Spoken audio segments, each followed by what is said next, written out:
trying to tell people that Idaho is not as racist as everyone thinks it is.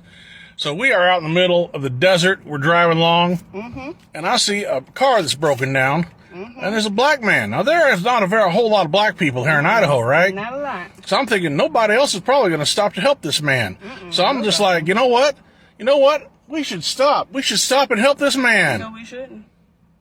I'm like, what? And she's like, No, I'm just like, no one else is going to stop. not my problem.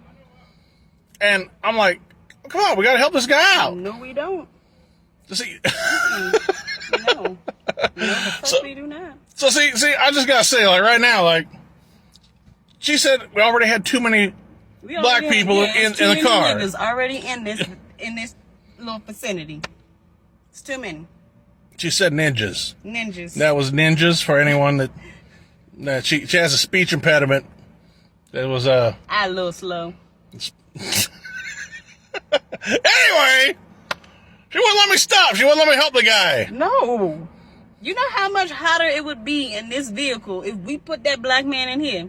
And then I just know her because I know she's gonna be like, well, what do we get robbed? And if we did, I'd blame it all on him because you was the one. We'd be sitting there and I'd just be looking over like, okay, that was my bad. Yep, your fault. I don't know what I just can't deal with these racists. These racists over here. Racist people out Racists. here. Tell me about it. They just rude. Just disrespectful. Now, what she doesn't know, we're driving back the same way. If he's still there, I'm stopping. He can try. I'm stopping. I'm going to push the gas pedal.